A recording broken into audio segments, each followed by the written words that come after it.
हुन्छ आउनुहोस् हामी ठुलैहरू बजाएर हामी ठुलो चर्का आवाजले हाम्रो गुहार चाहिँ परमप्रभुको आउँछ तालीहरू बजाउँदै हामी जीवित परमेश्वरको लागि उठाउँदैछौँ।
हामी हाम्रो जीवित प्रोग्रामले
तपाईँको हृदयको आवाज सुन्नको लागि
Thank you, Lord.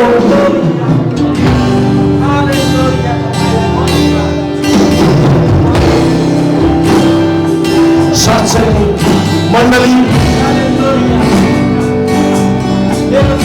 यीशु ख्रीष्ट संसारमा आउनु भएको भए उहाँमा पर्ने दण्ड चाहिँ हामीले सहनु पर्ने थियो, तर समयमा हामी यीशु ख्रीष्ट संसारमा आउनुभयो मानिसको छोरा लिएर र हामीमा पर्ने दण्ड चाहिँ उहाँले आफूमा लिनुभयो। बाइबलले भन्छ उहाँबाट एउटा हामी आउन राख्ने ठाउँ पनि थिएन उहाँको शरीरमा। त्यति धेरै चोट उहाँले सहनुभयो, त्यति धेरै पीडा उहाँले सहनुभयो आफ्नो शरीरमा।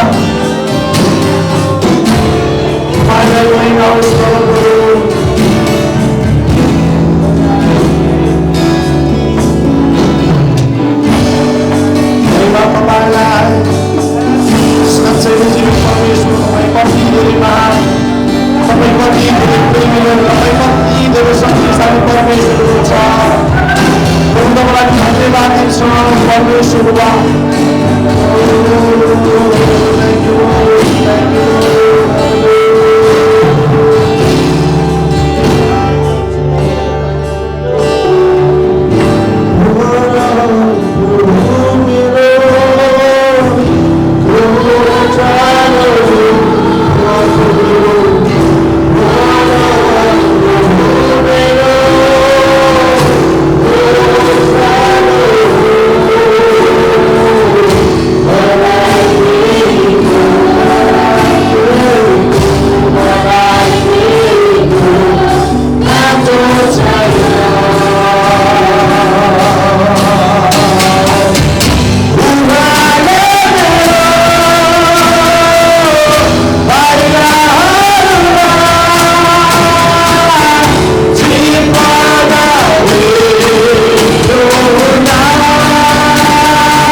सिंहासन र पृथ्वीको पावन राख्नुभयो।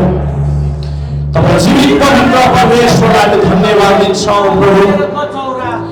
साँच्चै नै तपाईँ जीवित परमप्रभुले हामीलाई चोखो माया गर्नुभएको छ। तपाईँले हामीलाई साँचो प्रेम गर्नुभएको छ। जुन प्रेम चाहिँ कहिले पनि टुटेर जाँदैन, जुन प्रेम चाहिँ कहिले पनि टुक्रिएर जाँदैन। हामी तपाईँलाई धन्यवाद दिन्छौँ। आज आफ्नो आमाले भन्दा पनि बढी माया गर्नुहुने परमेश्वर, आफ्नो बाबाले भन्दा पनि बढी माया गर्नुहुने परमेश्वर संसारले हामीलाई एक्लो बनाउँदै गर्दा हामीलाई अँगाल्नुहुने यसो हामी तपाईँलाई धन्यवाद दिन्छौँ। साँच्चै तपाईँलाई धन्यवाद भएको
सर्वशक्तिमान जीवित परमेश्वर,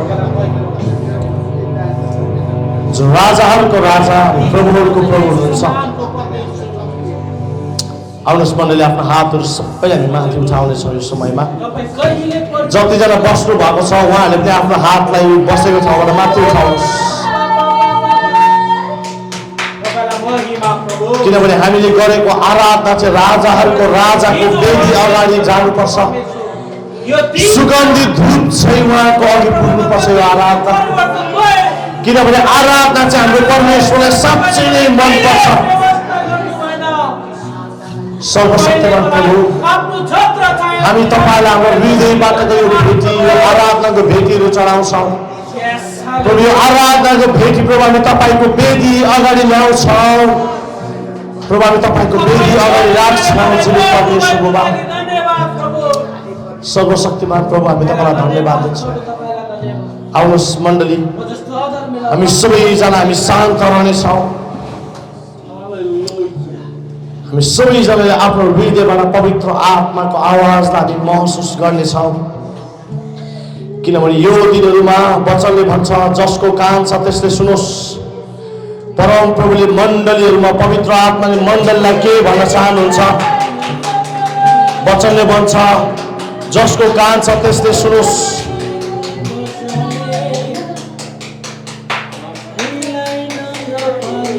तपाईँ पवित्र आत्मालाई हामी समय प्रभु,